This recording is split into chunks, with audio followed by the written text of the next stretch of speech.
tadi, ya. Nah, eksplorasi diri, kita akan masuk ke yang pertama tadi. Bagaimana caranya? Eksplorasi diri itu bisa melalui apa sih? Ya, pertama eksplorasi diri bisa kita lakukan melalui journaling. Mungkin ada yang senang menulis, ya kita bisa menulis, boleh catatan harian atau journaling setiap hari apa yang disyukuri, apa yang dirasakan, apa yang dialami, ya. Kemudian mendeskripsikan diri kita sendiri, itu namanya introspeksi. Yang kedua adalah proses mengenal diri atau proses mengeksplorasi diri juga bisa menggunakan alat-alat bantu atau tes psikologi. Ya, seperti yang mungkin teman-teman sudah lakukan sekarang, misalnya MBTI, DISC, ada bahasa kasih, kan ada ya 5 bahasa cinta dan sebagainya, banyak banget ya. Nah, kali ini kita mau explore satu hal, yaitu yang namanya MBTI, Personality Test. Ya, mungkin teman-teman sudah ada yang mengisi, dan kalau belum, ini sebenarnya bebas ya, teman-teman tinggal cari aja Personality Test MBTI, googling, searching, ada yang free juga, banyak yang free juga ya, kemudian dijawab-jawab aja pertanyaannya. Nah, buat yang sudah, saya mau jelasin sedikit, kan semua udah punya tipikal nih kalau yang sudah ngisi tes ya. Nah, MBTI ini sebenarnya pertama kalinya, ini sedikit saja pengetahuan bahwa dia itu bermula dari seorang tokoh, wah ini tokoh banget ya psikologi, namanya Carl Gustav Jung, kita suka panggil Jung profnya di sini ya. Dia ingin sekali mengetahui bagaimana sih cara orang itu membantu orang itu untuk mengenali dirinya secara akurat dan objektif. Jadi teori dasarnya ini adalah teori bapaknya psikologi ini setelah Freud. Ya, kalau banyak yang sering dengar tentang Sigmund Freud, nah ini adalah Jung sebenarnya muridnya Freud yang kemudian dia mengembangkan sendiri teorinya setelah itu. Ya, nah dari teori ini yang mendasari MBTI kemudian dikembangkan oleh namanya Myers dan Briggs. Makanya MB-nya itu adalah Myers-Briggs, ya, TI-nya Type Inventory, gitu ya. Jadi dia ini ibu dan anak, dia mempelajari teori Jung dan kemudian selama 40 tahun dia mengembangkan teori ini dan mengamati tipe-tipe kepribadian berdasarkan teori tersebut. Jadilah sebuah alat ukur yang namanya MBTI. M-nya adalah Myers, B-nya adalah Briggs, T-nya adalah Type, I-nya adalah indicator, ya, type indicator. Nah, yang perlu disadari di sini adalah ketika kita mengisi MBTI ini tidak mengukur kita cukup mature apa enggak. Jadi bukan kedewasaan karakter, bukan ngukur trauma, bukan ngukur tingkat intelijensi, ya, bukan ngukur kelainan jiwa apa enggak sih saya. Kalau saya tipenya kayak gini, ini saya kelainan jiwa atau enggak ya, bukan itu. Tapi dia lebih saya itu tipikal orang yang seperti apa. Terus yang bagus yang mana? Nggak ada yang bagus. Nggak ada yang bagus, nggak ada yang jelek maksudnya. Ya, semua tipe itu netral. Semua itu punya positifnya dan punya area for development-nya. Ya, jadi nggak, wah tipikal ini lebih bagus daripada tipe ini, nggak ada seperti itu. Ya, ini just tipe aja. Ya, hanya indikator aja. Nah, kalau teman-teman lihat di situ, yang pertama itu kan kita melihat apakah saya termasuk orang yang ekstrovert atau introvert. Ya, kadang ada hal yang sangat mungkin agak keliru mengatakan bahwa kalau ekstrovert itu berarti orangnya terbuka, gitu ya. Kalau introvert itu tertutup. Sebenarnya maknanya bukan seperti itu. Ekstrovert itu adalah arah di mana kita memfokuskan energi dan perhatian kita. Ekstrovert berarti sumber energi kita itu dari luar, teman-teman. Saya akan bersemangat kalau saya berada di antara orang banyak. Ada nggak yang ngerasa kayak gitu? Pasti ada ya. Kalau rame-rame, ngumpul-ngumpul, itu rasanya saya bersemangat dan punya energi lebih besar. Kayaknya nggak habis-habis energinya. Sementara ini, introvert itu adalah orang yang energinya itu dari dalam justru. Ya, kalau dia men-charge energinya, merecharge energinya, itu dia biasanya refleksi, baca buku sendirian, denger musik, karena bersama-sama orang lain itu membuat dia jadi lelah. Karena sumber energi dia itu dari dalam. Ya, makanya yang paling tersiksa di zaman social distancing seperti ini, physical distancing adalah orang ekstrovert. Kenapa? Karena energi dia itu dari ngumpul-ngumpul sama teman-teman, dari interaksi. Sementara introvert nyaman-nyaman aja. Kenapa? Ya karena buat dia justru sendiri itu membuat energinya lebih banyak. Ya. Nah, dari situ itu kan simpelnya tuh seperti itu. Kita bisa lihat kalau dalam sebuah pesta deh. Orang ekstrovert itu bisa menyapa hampir semua orang yang datang. dia pindah-pindah dari kelompok ini ke kelompok sana. Wah, pokoknya semua orang tahu bahwa orang extrovert ini hadir. Sementara orang introvert datang diam-diam, hanya dengan teman-temannya aja. Ya, kalau perlu, kalau misalnya ke satu acara gitu ya, dia temui yang mengundang, habis itu dia pulang. Karena bersama-sama orang lain itu membuat energinya habis. Mana yang lebih bagus? Nggak ada, sama aja. Ekstrovert itu, lihat, orangnya keluar, banyak interaksi, ekspresif kalau ngomong, ya, dan dia cenderung lakukan dulu baru mikir, jadi orangnya lebih spontan, kerjain dulu aja baru kemudian mikir, ya. Sementara introvert kebalikannya, orangnya lebih banyak berpikir, makanya orang bilang lebih tertutup, padahal enggak juga, ya. Dia lebih banyak berpikir dulu, kalau mau ngomong aja mikirnya mungkin berapa kali, baru kemudian melakukan, kemudian mikir lagi. Buat kenapa mereka nggak terlalu banyak bicara? Karena berbicara itu menghabiskan energi kalau buat orang introvert. Apakah akan lebih sukses orang ekstrovert? Tergantung pekerjaannya. Kalau dia nanti bekerja dengan banyak orang, ekstrovert mungkin akan lebih senang. Sementara introvert untuk pekerjaan sendiri, mendevelop sesuatu, menulis, mungkin orang-orang introvert bisa menjadi lebih dalam. Ya, tantangannya juga gitu. Orang ekstrovert itu cepat lupa sama orang lain. Banyak temennya tapi nggak dalam. Ketemu seseorang, siapa habis itu lupa, tadi siapa ya? Sementara orang introvert temennya nggak terlalu banyak, tapi mendalam pertemanannya. Ya, jadi dua-duanya itu punya kekurangan dan dua-duanya punya sisi yang kuat juga. Kalau lihat dari gaya komunikasinya gimana? Wah, ekstrovert itu cepat berpindah dari satu topik ke topik lain. Ya, bicara lebih dulu. Bahkan proses berpikir belum selesai dia udah ngomong. Biasanya tempo bicaranya itu lebih cepat. Kayaknya selalu bahan pembicaraan itu nggak habis-habis orang ekstrovert. Makanya kemudian orang menganggapnya sebagai orang yang terbuka. Padahal dia belum tentu bicara tentang dirinya. Pokoknya ngomong aja. Karena ngomong itu menambah energi. Sementara kalau orang introvert, dia lebih senang sendiri, berpikir, merenung, gitu ya, kumpulin informasi dulu baru ngomong. Nanti aja kalau mau menyampaikan ide, mikirnya lebih banyak. Kadang-kadang nunggu untuk diajak ngomong. Makanya kemudian orang suka bilang introvert lebih tertutup. Padahal enggak. Dia menunggu. Karena dia bukan orang yang memulai. Ya, itu dari sisi gaya komunikasi. Nah, yang pertama ya, jadi kita udah bilang, oh kalau gitu benar saya ekstrovert. Atau yang bilang, oh kalau gitu benar saya introvert. Ya, nah ekstrovert introvert ini seperti kontinum. Jadi ada yang sangat ekstrim ekstrovert, ya ada yang sangat ekstrim introvert, tapi ada juga yang ya nggak terlalu ekstrim lah, cenderung di tengah-tengah, misalnya seperti itu. Ya, itu tipe yang pertama. Yang kedua adalah cara kita memproses informasi. S itu adalah singkatan dari sensing. N itu singkatan dari intuition. Gimana sih cara kita mendapatkan informasi? Ya, orang sensing, ini kita lihat. Ya, orang sensing itu orang yang senang sama fakta. Dia realistis, yang jelas-jelas aja deh, spesifik. Ya, kemudian dia fokusnya adalah saat ini, apa yang ada saat ini, praktis. Sementara intuition yang disingkat dengan N itu orangnya penuh ide, penuh imajinasi. Arahnya itu ke masa depan. Dia selalu membayangkan, dia lebih tertarik untuk membayangkan apa yang terjadi di masa depan, apa yang akan terjadi ketimbang apa yang dihadapi saat ini. Banyak orang-orang yang punya ide, punya imajinasi. Ya, selalu berpikirnya itu jauh ke depan. Sementara kalau orang sensing, dia akan bilang, udahlah nggak usah jauh-jauh, yang sekarang aja dulu. Sementara orang M itu selalu punya intuisi, ya, punya arah ke depan. Sehingga membuat dalam gaya komunikasi juga jadi beda. Kalau orang sensing itu senangnya dengan data. Jadi kalau kita ngomong sama orang sensing, pakai data lah. Kenaikannya berapa, angkanya gimana, ada progresnya berapa persen, dia akan senang. Ya. Kemudian senang ide-idenya konkret semuanya. Kalau bicara runtun, terpola, teratur. Ya, senangnya itu saran-saran yang konkret, hal-hal yang konkret. Maka kalau kita ngomong tentang ide, mereka suka bilang, aduh terlalu jauh, yang jelas-jelas aja deh saat ini. Itu biasanya ciri-cirinya orang sensor atau orang sensing.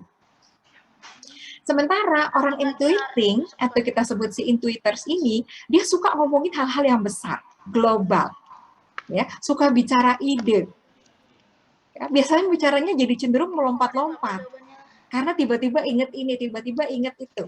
Ya, itu adalah orang intuiting. Kalau lihat deh, perhatikan dari cara berkomunikasi. Atau bahkan kita merefleksikan ke diri saya sendiri. Oh iya ya, saya tuh suka banyak ide dan kayaknya jadi nggak fokus misalnya. Ya. Nah, kemudian tipe yang ketiga, ya, antara thinking atau feeling. Ini terkait dengan cara membuat keputusan. Ya, ada orang yang mengutamakan logic. Pokoknya semuanya itu logic. Atau ada orang yang mengutamakan perasaan. Bukan berarti orang thinking nggak punya perasaan ya, adik-adik dan bapak ibu semuanya. Atau orang feeling nggak punya logika nih, dasar nih orang feeling nggak punya logika. Bukan. Tapi mana yang dia utamakan. Gitu ya. Ingat, kalau thinking itu fokus di logika. Dia kelihatannya sama orang berjarak. Dia akan selalu bilang, udahlah, yang penting logikanya kayak gini, kita mesti tegas nih. Objektif. Analytical. Nggak ada rasa nggak enakan. Nah, coba cek siapa yang sering kali ngerasa nggak enakan sebelum ngambil keputusan. Mungkin dia tipenya feeling. Kalau thinking ya udah, aturannya seperti ini ya aturan ikutin dong. Ya, sementara ke orang feeling, aduh kalau saya jadi dia gimana ya? Aduh nanti dia nggak enak. Si A suka, si B nggak suka. Nanti gimana ya? Aduh gimana? Banyak seperti itu. Tapi dia lebih mudah berempati jadi. Kadang-kadang kita suka bilang orang thinking tuh kayak kurang ya empatinya. Ya, orang feeling ini lebih mudah empati, lebih banyak pertimbangan. Akhirnya jadi lebih lambat dalam membuat keputusan.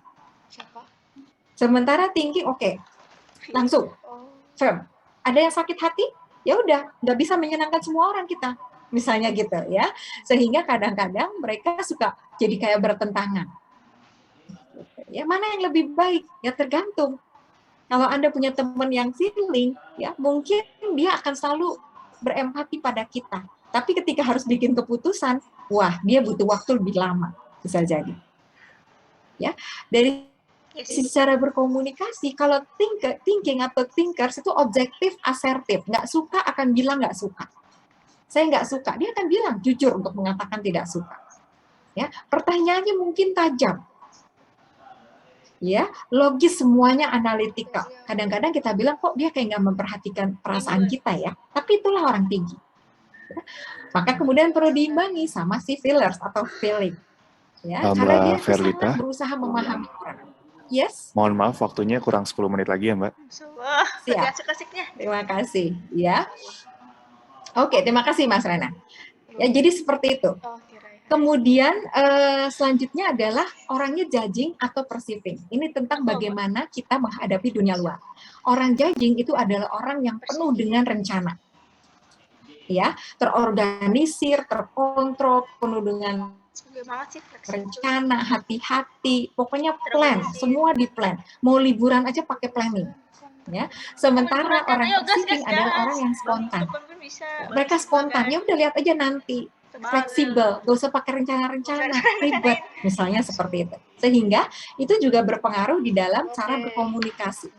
Ya, judgers itu cepat pada kesimpulan, dia harus ada aturan, harus ada planning, kalau berubah bingung. Sementara perceiver ini lebih luas, lebih spontan, tapi sekaligus nggak punya rencana, nggak terlalu suka sama rencana.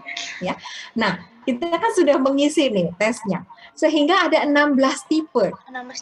Ya, kalau teman-teman lihat di sini ada 16 tipe kepribadian, gabungan. Ya, I itu introvert, kalau yang E berarti extrovert. Masing-masing itu ada keunggulannya.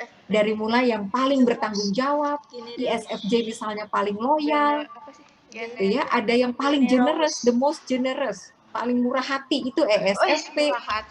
Ya, INTJ yang paling independen. Ya, sehingga ke-16 tipe kepribadian ini akan membantu kita untuk mengenali siapa diri kita.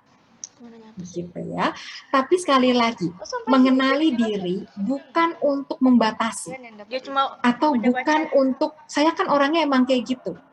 Buat orang thinking dia bilang ya wajar dong saya nggak bisa berempati sama orang, kan saya thinking. Nah jangan, justru karena saya thinking saya mesti mengasah lebih kuat mengasah empati saya. Jadi jadikan ini sebagai arena untuk berkembang, bukan membatasi kita, apalagi mencari pembenaran melalui tipe kepribadian. Wah, itu nggak boleh. Itu berarti kita sudah mengkotakkan diri kita sendiri. Ya, karena saya orang introvert, saya mesti lebih banyak belajar berkomunikasi dengan orang yang baru, bahkan stranger sekalipun. Karena saya ekstrovert, saya mesti lebih banyak dengar. Karena biasanya orang ekstrovert lebih senang ngomong daripada dengar.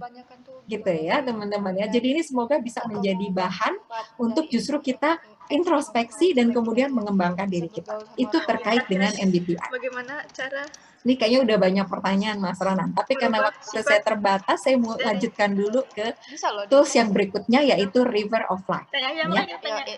River of Life ini adalah sebenarnya cara merefleksikan pengalaman dan membangun impian kita. Iya, betul, introvert kayak Ya, extrovert. teman-teman ya. Ini adalah sebuah metode visual yang digunakan untuk merefleksikan masa lalu, mendeskripsikan masa kini, dan membayangkan masa depan. Jadi, dia itu membayangkan hidup kita itu seperti sebuah sungai. Namanya adalah sungai kehidupan. Ya, kalau bentuknya tuh seperti ini. Jadi kita nanti teman-teman bisa menggambarkan sungai, kemudian kita bagi 3. Ada masa lalu, ada saat ini, dan ada masa depan. Bagaimana cara merubah Ya. sifat dari Nah, introvert ke kemudian kita bisa membayangkan diri kita ambil simbol, sebuah simbol yang kita ambil untuk diri kita. Misalnya, saya mau menyimbolkan diri saya sebagai perahu, boleh. Saya mau simbol diri saya itu adalah ikan, boleh. Saya mau ranting kayu yang dia dibawa alurnya oleh sungai itu, aliran sungai, boleh. Ya, jadi ambil satu simbol, kemudian fasenya di masa lalu, kita bisa tuliskan kejadian-kejadian apa yang sangat berimpact kepada kita di masa lalu. Ya, bisa tentang keberhasilan kita, bisa tentang emosi yang sedih, bisa tentang yang membahagiakan. Ya, kita pilih beberapa yang signifikan. Kita gambarkan di situ. Kemudian masa kini, apa yang sedang kita hadapi saat ini? Ya, bisa berupa hobi kita saat ini, bisa berupa kesenangan-kesenangan kita, prestasi kita saat ini. Dan kemudian ke depan, gambarkan cita-cita saya di masa depan. Ya, sehingga kalau saya balik lagi ke sini, ini kita lihat. Ya, kalau dia gambarnya alirannya ke atas, boleh aja. Teman-teman mau gambar alirannya mendatar gitu, horizontal, boleh juga. Ya, ambil hal-hal yang menarik. Sehingga kita bisa melihat perjalanan hidup kita yang lalu, apa yang berkesan, karena manusia kan pada dasarnya dibentuk dari pengalaman-pengalaman dia. Apa yang pernah kita alami, coba kita refleksikan melalui River of Life ini. Ya, dari situ kita bisa merenungi, oh ternyata saya itu pernah mengalami ini, dan saya bertahan loh sampai sekarang. Saya pernah mengalami kejadian yang sangat tidak menyenangkan, tapi anyway saya bertahan sampai saat ini. Saya pernah punya pengalaman yang sangat menyenangkan, dan itu membawa energi buat saya. Gitu ya, jadi gambarkan River of Life ini, nanti mungkin bisa dibantu oleh kakak-kakak fasilitator, ya, Anda perlu menggambarkan ini untuk melihat sampai saat ini dan ke depannya apa sih yang mau kita bangun. Ya, tools yang sangat menarik buat saya, dan nanti kalau Anda mau menyampaikan di dalam kelompok, itu kita juga akan belajar dari pengalaman orang lain. Nah, yang terakhir, ini adalah sebuah konsep yang saya katakan sebagai konsep dari masyarakat Jepang yang sangat menarik, yaitu namanya Ikigai. Saya katakan ini sebagai filosofi untuk menemukan makna hidup. Ya, apa sih Ikigai itu? Ikigai itu adalah tujuan hidup. Alasan kita bangun pagi hari. Ketika pagi hari ya, kan coba diamati respon kita. Ketika bangun pagi hari, ada orang yang langsung, oke, ini yang mau saya kerjakan. Ada yang, aduh, hari ini Senin lagi misalnya. Ya, jangan-jangan dia nggak punya alasan untuk bangun di pagi hari itu apa. Karena ketika kita punya alasan untuk bangun di pagi hari, itu akan memberikan kita motivasi, gairah, semangat untuk menyambut setiap hari baru. Ya, ada seorang chef gitu ya di Jepang itu yang sangat udah tua gitu ya, tapi dia sangat bersemangat kalau bangun di pagi hari untuk apa? Untuk membuat masakan yang dia akan sajikan kepada customer-nya. Karena dia sangat bergairah memberikan yang terbaik, setiap hari buat dia adalah baru. Oke, saya mau menghasilkan masakan terbaik hari ini. Nah, kita apa? Apa alasan kita untuk bangun di pagi hari dan bersemangat melakukan kegiatan di hari itu? Ya. Nah, ikigai ini sebenarnya juga adalah tentang menemukan, menjelaskan dan menghargai kesenangan Iya, emang hidup yang filosofi memiliki hidup arti bagi itu kita. banyak loh orang-orang Jepang Setiap tuh orang perlu filosofi hidup. menemukan Iya, itu. iya. Ya, Filosofi ada hidup. orang yang saya nggak tahu Kak, hari ini saya hidup buat apa, pokoknya jalanin aja. Nah, buat yang belum menemukan, mari kita cari apa sih yang membuat kita tuh benar-benar bersemangat. Apa yang membuat saya tuh benar-benar bermakna dalam hidup ini. Nah, terakhir saya mau share tentang 5 pilar ikigai. Bagaimana sih caranya untuk bisa ketemu apa yang menjadi passion kita. Kalau sekarang belum ketemu gimana? Nggak apa-apa. Tapi proses mencari harus dilakukan terus-menerus. Ya. Yang pertama adalah awali dari hal-hal yang kecil. Ya. Apa sih hal-hal kecil yang membuat kita bahagia? Kenali itu. Hal-hal kecil yang membuat kita happy, hal-hal kecil yang membuat kita bermakna, hal-hal kecil yang membuat saya itu berarti. Apa itu? Dan itu nggak sama untuk setiap orang. Ini kah? Ya, kenali. Ada yang dengan misalnya memberikan sesuatu, ada yang dengan melakukan hobinya, ada yang dengan ketemu orang menyapa, atau ada yang dengan mendengarkan rekan bercerita, teman kita bercerita, curhat, kita jadi senang ya karena bisa membantu. Ya. Kemudian bebaskan diri kita, jadi jangan batasi dulu. Ini area saya, yang ini bukan. Saya hanya senang ini. Jangan-jangan kita nggak senang sesuatu karena kita belum eksplor. Karena kita belum gali, makanya kita bilang, saya hanya senang yang ini, jangan batasi dulu, buka dulu peluangnya. Ya. Kemudian keselarasan dan kesinambungan. Ya. Hidup ini kan katanya harus selaras. Kita lihat nanti, selaras antara apa? Antara bekerja, belajar, dan istirahat. Antara diri sendiri dan orang lain. Ya. Antara apapun. Jadi cari keselarasan dan keseimbangan. Jangan terlalu fokus pada diri sendiri, tapi juga jangan terlalu fokus pada orang lain. Jangan terlalu fokus pada kerja keras, misalnya gitu ya, tapi tidak ada waktu istirahat. Kan semuanya mesti selaras. Kemudian tadi hubungannya gembira dari hal-hal kecil. Kegembiraan, cari kegembiraan dari hal-hal kecil. Ya. Dan yang terpenting adalah hadir di tempat dan waktu sekarang. Hidup di saat ini. Jangan hidup di masa depan atau hidup di masa lalu. Orang-orang bisa jadi cemas karena dia mikirin sesuatu yang belum jadi ke depan. Bukan berarti Anda nggak boleh bermimpi. Bermimpi boleh, tapi hidupnya di masa sekarang. Bermimpi ke depan, tapi hidup di masa sekarang. Jalani sekarang ini. Orang yang fokus pada masa lalu, yang ada adalah penyesalan. Orang yang fokus pada masa depan, yang ada adalah kecemasan. Orang bisa berbahagia kalau dia hadir sekarang ini, di waktu ini, di tempat ini. Ya. Jadi kalau yang belum misalnya menemukan apa sih yang menjadi alasan saya untuk bangun di pagi hari, lakukan aja dulu seperti ini. Mulai dari hal-hal kecil, bahagia dengan hal-hal yang sederhana, gitu ya. Kemudian ada di sini, jangan banyak melakukan multitasking, ya. Satu tugas fokus, baru kemudian fokus ke hal yang lain. Selaras dan berkesinambungan, dan jangan batasi diri Anda hanya untuk hal-hal yang kita suka saat ini. Karena bisa jadi yang kita sukai saat ini, yang tidak kita sukai saat ini, itu karena kita belum banyak mengeksplor. Ya. Jadi ikigai ini adalah kebahagiaan yang berasal dari penerimaan diri kita sendiri, apapun yang kita miliki. Mas Ranan, kira-kira itu. Mohon maaf nih kalau agak lewat sedikit. Mungkin ada pertanyaan setelah ini. Silakan Mas Ranan. Oke, wah ini menarik banget ya Kak Verlita. Saya sendiri juga jadinya malah bukan jadi moderator, malah jadi seperti peserta ya, karena saya ikut belajar di sini. Nah, dari tadi sebetulnya sudah ada banyak pertanyaan yang masuk, cuman ini coba saya pilih lagi aja. Jadi saya berikan teman-teman kesempatan untuk silahkan gunakan fitur raise hand. Jadi apabila teman-teman tadi sudah mungkin bertanya melalui kolom komentar, saya persilahkan kembali untuk raise hand aja. Mbak Verlita ya, begitu. Ya.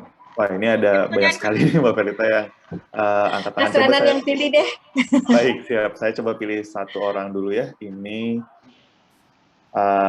boleh dari siswa terlebih dahulu.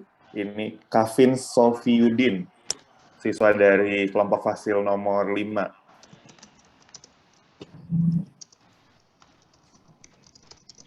Assalamualaikum warahmatullahi wabarakatuh. Waalaikumsalam warahmatullahi wabarakatuh. Selamat pagi Kak, izin bertanya. Iya, silahkan. bagaimana sikap kita untuk menghadapi emosi kita yang kadang berubah-ubah? Oh, dia kayak nanya. Maksudnya emosinya nggak stabil gitu ya? Iya, Kak. Jadi kadang dalam keramaian itu kadang senang, kadang sedih gitu, kayak gimana gitu. Lasik juga. Nah, turun dari kan. Iya, Mungkin dan cukup sekian, Kak. Oke, matiin semuanya. terima kasih. Saya langsung jawab ya, Mas Renan ya. Iya, Mbak Ferlita silahkan. Ya, sip. Nah, bagaimana menghadapi emosi yang tidak stabil atau mudah berubah gitu ya. Pertama, adik-adik dulu nih ya, kalau buat adik-adik siswa-siswi SMK.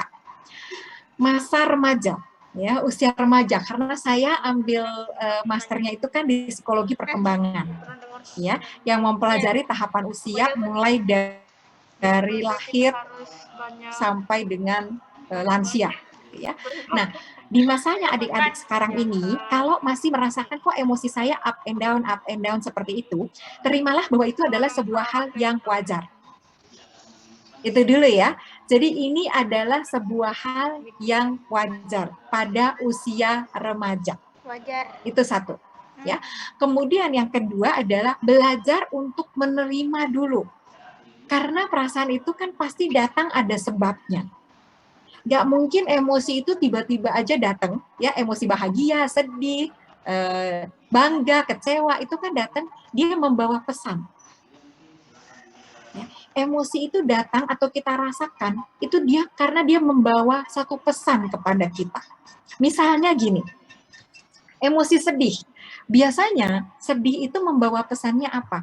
Karena ada sesuatu yang kita peduli sekali terhadap sesuatu itu, ya. Kemudian ada sesuatu yang menimpa itu, sesuatu yang kita pedulikan.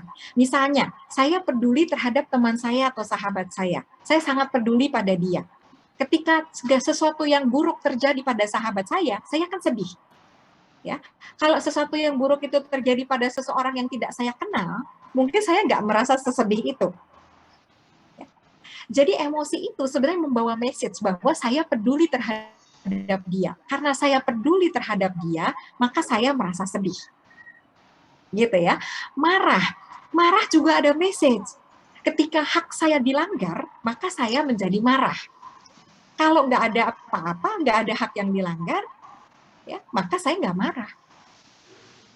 Maka ketika saya marah, gitu ya, ketika saya marah ada message yang disampaikan oleh emosi itu kepada kita. Begitu juga ketika saya bangga, ada satu pencapaian yang dicapai dengan susah payah, akhirnya saya berhasil capai, maka saya kemudian menjadi bangga atas pencapaian itu. Ya, jadi emosi itu hadir adik-adik dan bapak ibu guru karena ada message yang dibawa ke kita. Hadir karena ada message yang dibawa. Makanya saya bilang nggak ada bad, nggak ada emosi yang buruk karena setiap emosi hadir membawa pesan tertentu. Tugas kita adalah mengenali pesan apa itu yang dia bawa. Ya, pesan apa yang dia bawa, justru kita kenali itu dan kita belajar menerima. Oke, hari ini saya lagi sedih karena ini. Kesedihan menunjukkan saya mencintai sesuatu atau saya peduli terhadap sesuatu. Kekecewaan menunjukkan saya punya harapan tinggi dan itu sekarang ini tidak tercapai. Menerima dulu itu. Ya, baru kemudian kalau kita bisa terima, kita bisa olah. Kita tanya ke diri kita sendiri. Kalau saya sedih terus seperti ini, apa yang bisa saya lakukan untuk membuat perasaan saya lebih baik? Kalau sedih terus kayak gini, menguntungkan saya atau merugikan saya? Ya, jadi kita belajar mengelola itu. Dan kita nggak bisa mengelola kalau kita nggak menerima dulu perasaan itu. Jadi nggak ada istilahnya, kamu jangan sedih dong. Kalau ada teman yang sedih, daripada mengatakan kamu jangan sedih, ajak dia untuk mengenali. Emang sedihnya itu kapan datangnya? Dan kenapa kamu sampai sesedih ini? Jangan dilarang orang untuk mengenali dan merasakan perasaannya. Karena kalau ditolak, ya, kalau ditolak itu berarti kita nggak menerima itu. Kalau nggak diterima, nggak bisa diolah. Jadi ada kan istilah sekarang toxic positivity, gitu ya. harus positif. Menurut saya nggak harus. Boleh kok kita merasa kadang-kadang sedih, kadang-kadang senang, bahagia, kecewa. Itu adalah dinamikanya. Kenapa Tuhan menjadikan emosi buat kita. Ya, kira-kira itu Mas Ranan. Mungkin ada yang lain. Semoga menjawab ya. Iya, Tapi sepertinya kadang kita lelah sama emosi yang berubah. Wah, saya kebaca nih. Kadang-kadang kita lelah. Iya, lelah juga sebuah emosi. Ya, justru kita mesti damai dulu dengan itu. Artinya menerima.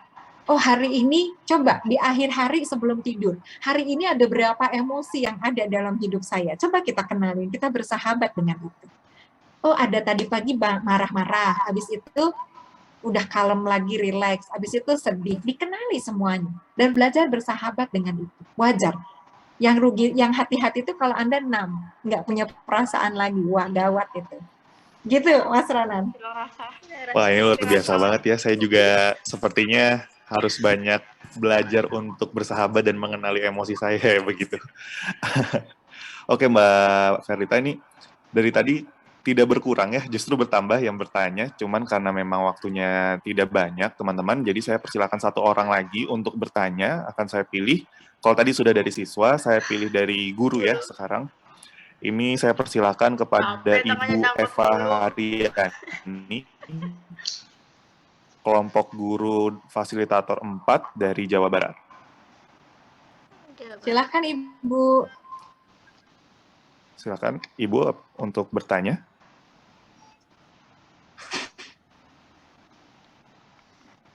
Jam 10 yuk, cepet yuk. Terima kasih atas kesempatan yang telah Halo diberikan. Ibu Eva, apakah bisa? Oh ya. Sudah ya. Terima kasih Ya. Kak atas kesempatan yang telah diberikan. Luar biasa sekali Bu Ferlita tadi materinya, Masya Allah.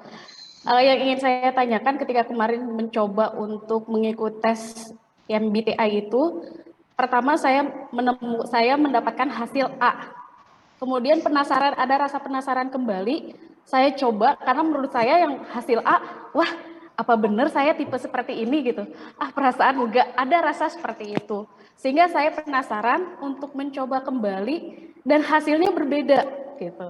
Nah, apakah yang membuat atau faktor apa yang bisa membuat perbedaan itu seperti itu, Bu? Lalu ketika misalnya hal ini kita coba untuk terapkan ke anak-anak kita di sekolah, setelah mereka dites gitu ya, kemudian mereka sudah menemukan bakatnya masing-masing dari hasil itu, lalu langkah selanjutnya yang bisa kita sikapi sebagai guru, bagaimana seperti itu, Bu? Terima kasih. Assalamualaikum warahmatullahi wabarakatuh. Waalaikumsalam warahmatullahi wabarakatuh. Luar biasa Ibu Eva, terima kasih sekali untuk pertanyaannya.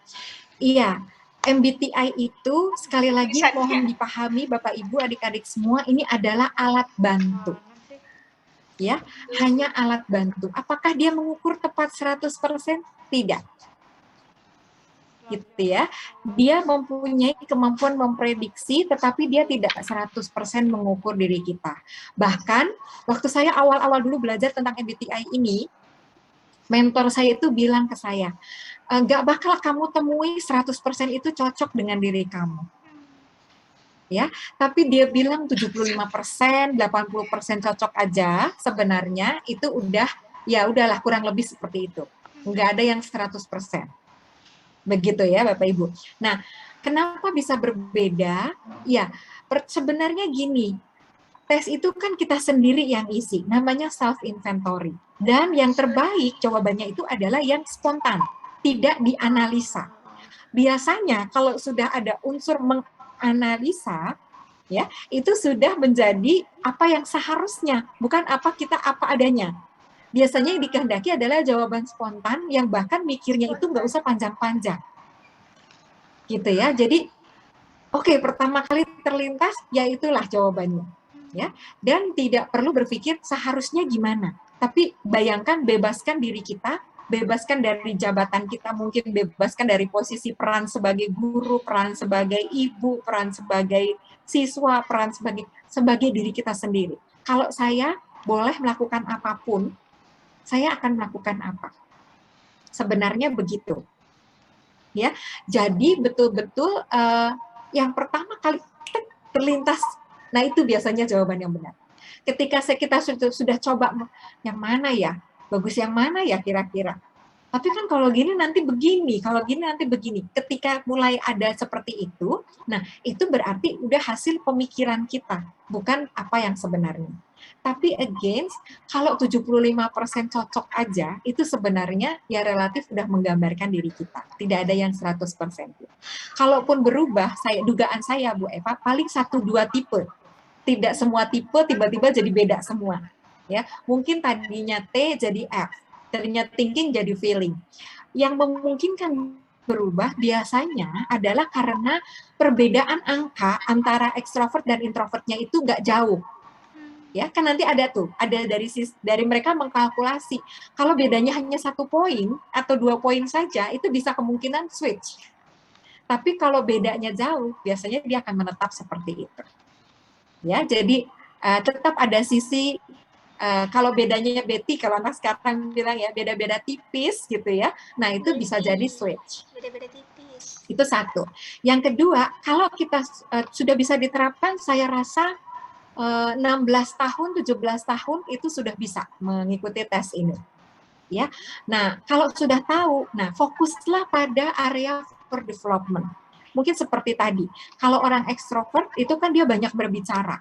Bagi dia tidak sulit untuk memulai pembicaraan. Tetapi bagi mereka yang introvert harus dilatih, dibiasakan diri misalnya untuk berbicara dengan orang banyak, berbicara di depan kelas. Dilatih. Jadi seperti itu. Sementara orang ekstrovert, anak-anak yang ekstrovert, latih untuk lebih banyak mendengar. Jangan ngomong melulu.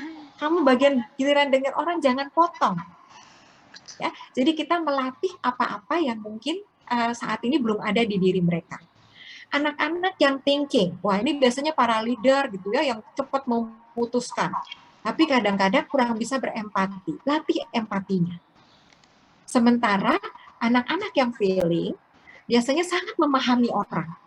Nah, latih kemampuan memutuskan, lebih tegas. Ya, orang-orang, anak-anak yang judging sangat bagus planningnya, tapi mereka kadang stres kalau terjadi perubahan tiba-tiba. Latih fleksibilitasnya. Ya, anak-anak yang P itu perceiving, P itu nggak punya plan, deadliners, ujung-ujung baru selesai. Ya, nggak bisa dari jauh-jauh hari, sehingga kadang-kadang mereka SKS, sistem kebut semalam. Nah, latih untuk bikin planning. Ya, jadi mari kita setelah tahu, jangan jadikan itu batasan, justru jadikan itu sebagai sarana untuk berlatih ke depan. Apa yang perlu diasah lagi dari diri kita. Semoga menjawab, Ibu Eva. Ferlitasari, psikolog. Baik, ya menarik sekali ya. Penjelasan dari Mbak Ferlita ini saya rasa sudah sangat-sangat menjawab dari pertanyaan dari Ibu Eva tadi. Dan sebelum kita menutup sesi pada pagi hari ini, saya persilakan kepada Mbak Ferlita untuk memberikan closing statement-nya nih, Mbak, terkait sesi pagi hari ini. Ya, baik. Terima kasih, Mas Rana. Saya sebenarnya agak merasa berdosa karena banyak pertanyaan ya, Mas Rana, yang tidak terjawab. Kalau saja sekiranya tidak merepotkan teman-teman panitia, sekiranya loh ya, tidak merepotkan, saya bisa dibantu untuk merekap pertanyaannya. Nanti saya usahakan menjawab secara tertulis. Saya sampaikan ke panitia. Karena saya melihat, aduh pertanyaannya bagus-bagus banget, tapi kita nggak punya waktu panjang untuk menjawab. Kalau sekiranya tidak merepotkan, gitu ya. Oke, sebagai closing statement, baik adik-adik, Bapak dan Ibu semua, para siswa berprestasi, Bapak Ibu guru yang saya hormati, iya, sekali lagi perjalanan mengenal diri itu adalah perjalanan yang panjang.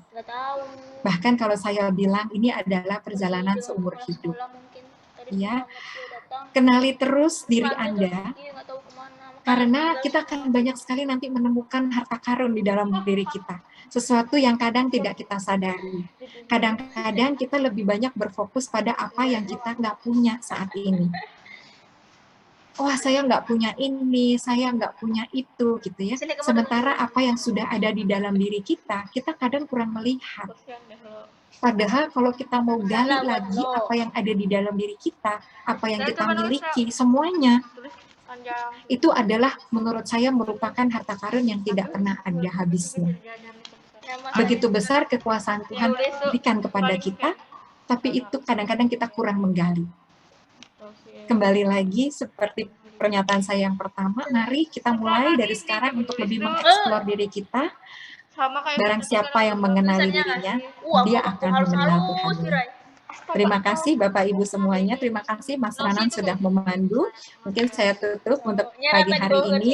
Semoga sehat selalu Bapak dan Ibu, adik-adik semuanya. Assalamualaikum warahmatullahi wabarakatuh.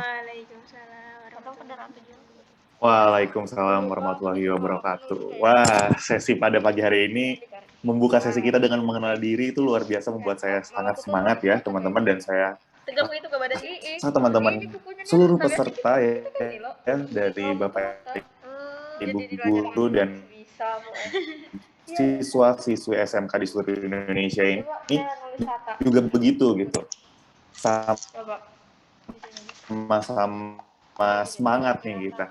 Nah, sebelum nanti kita zoom ini terlebih dahulu, dan kita akan langsung mungkin buat teman-teman Bapak Ibu guru serta peserta dari siswa-siswi SMK membuka kameranya, kemudian kepada bapak-bapak dan teman-teman panitia supaya bisa dibantu untuk menangkap momen bahagia pada pagi hari ini ya. Di layar saya ada 11 slide, jadi Bapak Ibu guru serta teman-teman peserta dari siswa-siswi SMK di seluruh Indonesia, saya persilahkan untuk tetap tersenyum ya. Jadi karena ini ada 11 slide, kita tidak tahu nih ada di sebelah mana nih Bapak Ibu guru dan teman-teman siswa SMK semua ini. Buat yang mungkin masih menggunakan filter, bisa di-off-in dulu ya filternya.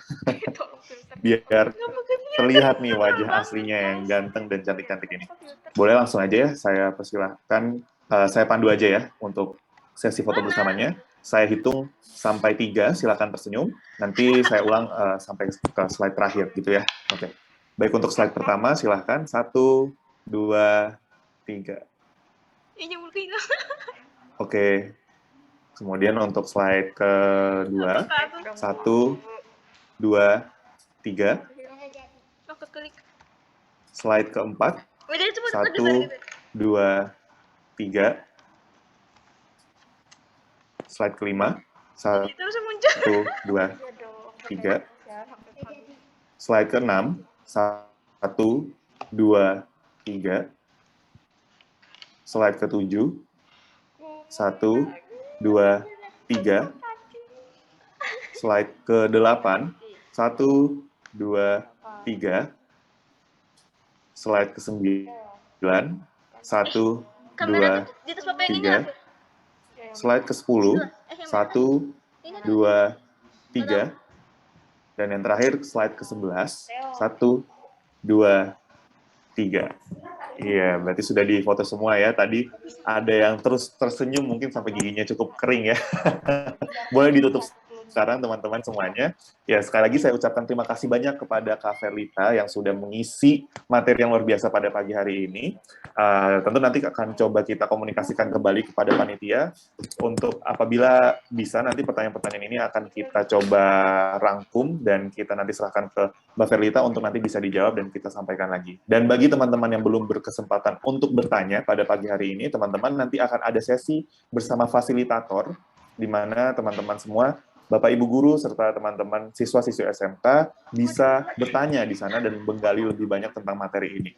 Nah, kemudian berikutnya saya persilahkan kepada Mbak Verlita apabila ada kegiatan lain untuk bisa meninggalkan room tanpa mengurangi rasa hormat. Terima kasih. Ya, terima kasih juga Mbak Verlita. Ya, nah teman-teman, kita sudah selesai dan sampai di akhir pada sesi pada pagi hari ini bersama Mbak Verlita mengenai materi mengenal diri nih. Gimana nih teman-teman perasaannya pada pagi hari ini? Apakah sudah mulai cukup mengenal dengan dirinya sendiri atau malah ini nih malah semakin wah ini kayaknya banyak yang perlu digali nih. Nah, sambil teman-teman mungkin mencatat kembali kemudian merangkum dan